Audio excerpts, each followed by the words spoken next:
여러분, 요즘 기도하고 계신가요? 혹시 기도를 했는데도 아무런 변화가 없던 경험 있으신가요? 하루, 일주일, 심지어 몇 달을 간절히 기도했지만 응답은커녕 상황이 더 나빠진 적은 없으셨나요? 그렇다면 오늘 이 영상이 바로 여러분을 위한 것입니다. 어쩌면 지금까지 우리가 알고 있던 기도의 의미와는 전혀 다른 차원일지도 모릅니다. 오늘 나눌 메시지의 원작자 케빈 자다이 목사님을 소개해드리겠습니다. 자다이 목사님은 미국의 저명한 기독교 설교자로 40년 이상 항공사에서 근무하면서도 자신의 신앙 사역을 꾸준히 이어왔습니다. 1992년 수술 중 임사체험을 통해 예수님을 만났다고 증언하는 그는 천국의 열쇠, 초자연적인 만남 등 여러 저서를 출판했습니다. 그의 메시지는 하나님과의 친밀한 관계, 성령의 능력, 천사의 사역, 기도의 중요성을 강조합니다. 많은 사람들은 기도를 그저 하나님께 무언가를 부탁하는 일 정도로 생각합니다. 하나님, 제발 이 문제 좀 해결해 주세요. 주님, 이 사람을 고쳐주세요. 주님, 저를 도와주세요. 우리는 흔히 기도를 마음속 소원을 비는 간청의 행위로 이해하곤 합니다. 물론, 간구하는 기도가 성경에도 분명히 나옵니다. 하지만 예수님이 말씀하신 기도는 단순히 부탁이 아니었습니다. 그것은 훨씬 더 강력하고 깊은 의미를 담고 있었습니다. 마태복음 7장 7절에서 예수님은 이렇게 말씀하십니다. 구하라, 그리하면 너희에게 주실 것이요. 여기서 구하라는 단어는 헬라어 원문으로는 아이테오입니다. 이 단어는 가벼운 요청의 차원을 넘어 법적 요구라는 의미를 가지고 있습니다. 즉, 기도는 우리가 하나님께 무릎을 꿇고 부탁드립니다라고 간청하는 것이 아닙니다. 이미 하나님이 약속하신 것을 믿음으로 당당히 취하는 영적 권리 행사입니다. 예를 들어볼까요?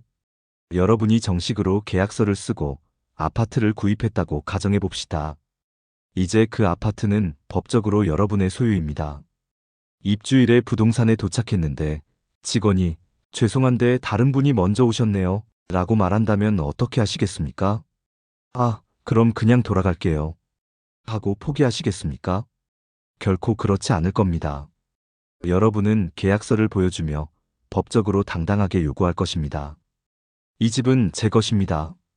정당한 계약도 했고 비용도 지불했으니 열쇠를 주세요.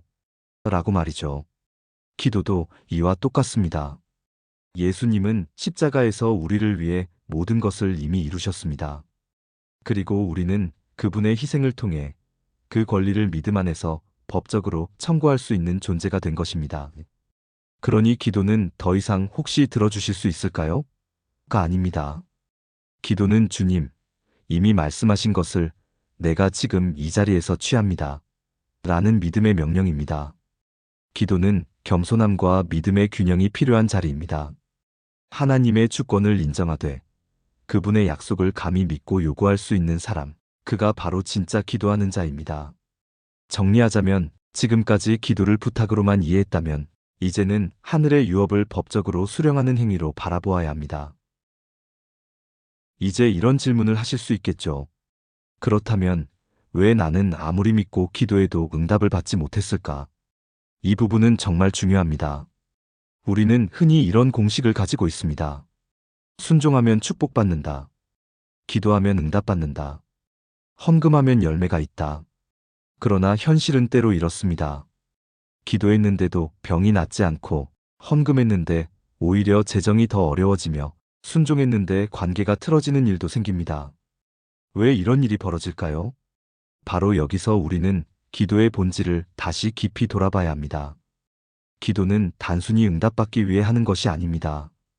기도는 하나님과 함께 하늘의 뜻을 이 땅에 구현하는 통로입니다. 다시 말해, 기도의 핵심은 결과가 아니라 순종의 태도에 있습니다. 케빈 자다이는 강해 중에 이런 이야기를 했습니다. 크리스마스에 수천 달러를 헌금한 후 그날 저녁 히터가 고장나 영하의 날씨에 추위를 견뎌야 했다고 합니다. 왜 이런 일이 벌어지지? 라고 생각할 수 있었지만 그는 이렇게 말했습니다. 이것은 실패가 아니라 순종의 열매를 거두기 위한 통과이래다 라고요. 여러분이 기도하고도 일이 잘 풀리지 않을 때 혹시 이런 생각 해보신 적 있나요? 내가 뭘 잘못했나? 혹시 죄를 지었나? 하나님이 나를 외면하신 건 아닐까? 하지만 아닙니다.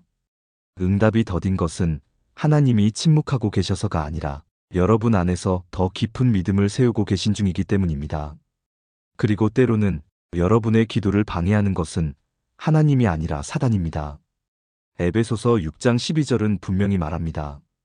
우리의 싸움은 혈과 육에 대한 것이 아니요 통치자들과 권세들과 이 어두움의 세상 주관자들과 하늘에 있는 악의 영들에게 대함이라. 기도는 바로 영적 전쟁의 명령센터입니다. 기도한다고 모든 것이 순탄하리라는 보장은 없지만 기도하지 않으면 결코 승리할 수 없습니다.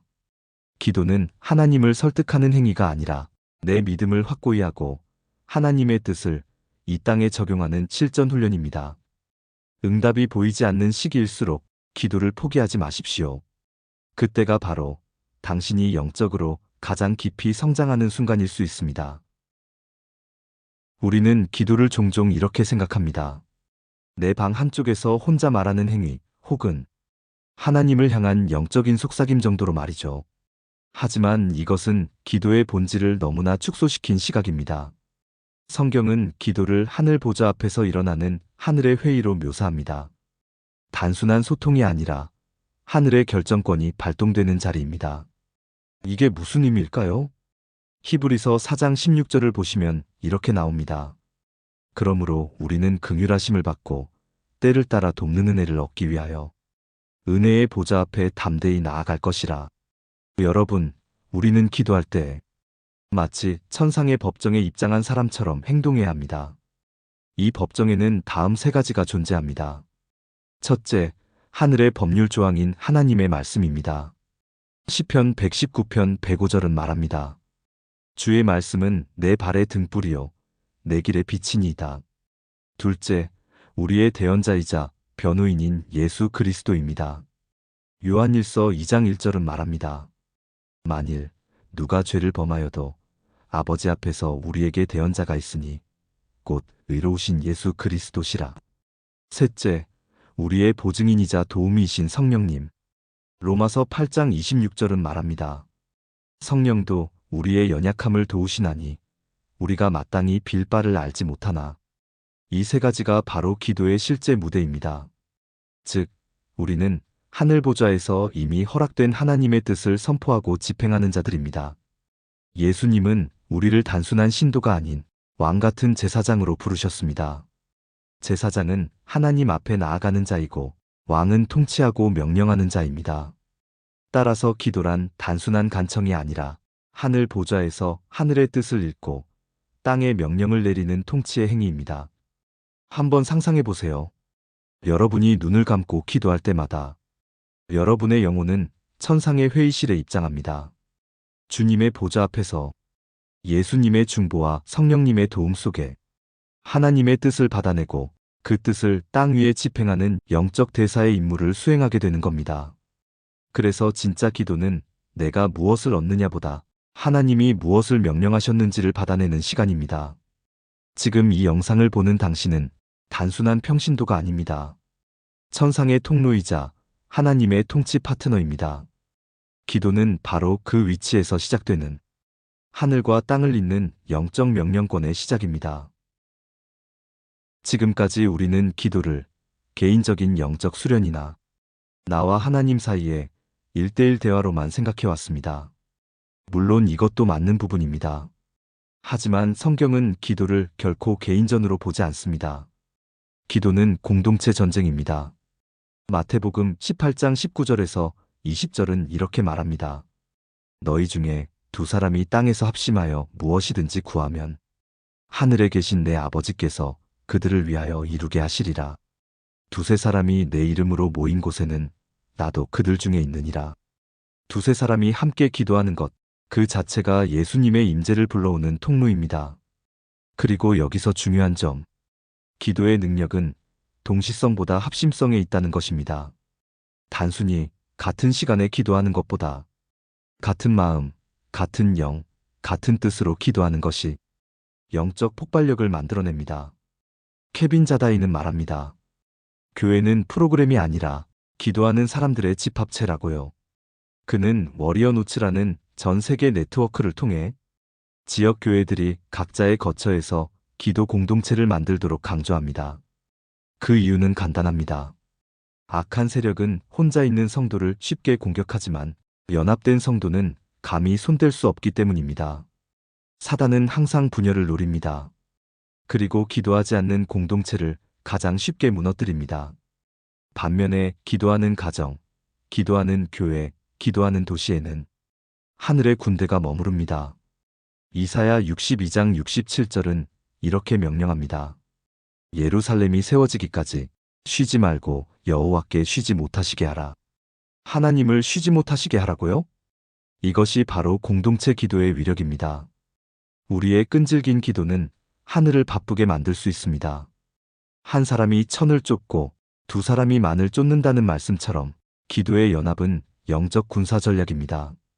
정리하자면 기도는 혼자 앉아 하는 속삭임이 아니라 천상의 대사관이 함께 벌이는 영적 군사작전입니다. 혼자 기도하는 것을 멈추라는 뜻이 아닙니다. 혼자 기도하는 사람끼리 연결되라는 뜻입니다. 이 영상이 끝나고 혹시 당신이 속한 가정이나 교회가 기도하지 않는다면 당신이 먼저 기도의 불을 붙이세요. 하늘은 혼자 있는 자보다 서로 연결된 자들 위해 더 강력하게 임하기 때문입니다. 기도는 단순한 종교적인 행위가 아닙니다. 그것은 하나님과의 깊은 만남이며 하늘의 뜻을 땅으로 끌어오는 영적 전쟁이자 사명 수행입니다. 지금까지 응답이 없었다고 실망하셨나요? 여러분의 그 기도는 버려진 것이 아니라 하늘의 때를 기다리고 있는 씨앗입니다. 기도는 단순히 결과를 넘어 당신의 존재 자체를 변화시키는 통로입니다. 오늘 이 영상을 통해 기도에 대한 시각이 완전히 바뀌셨기를 바랍니다. 당신은 하나님과 함께 일하는 사람입니다. 그리고 하나님은 지금도 당신의 기도를 듣고 계십니다. 이 영상이 도움이 되셨다면 좋아요와 구독을 눌러주시고 함께 기도할 친구에게도 공유해주세요. 그리고 댓글에는 여러분의 다짐을 남겨주세요. 나는 오늘부터 기도를 명령처럼 선포하겠습니다. 나는 오늘부터 하늘 보좌를 바라보고 기도하겠습니다. 나는 오늘부터 응답보다 하나님의 임재를 구하겠습니다. 여러분의 댓글 하나가 누군가에겐 기도의 불씨가 될 수 있습니다. 저도 여러분과 함께 깨어 기도하겠습니다. 다음 영상에서 다시 뵙겠습니다.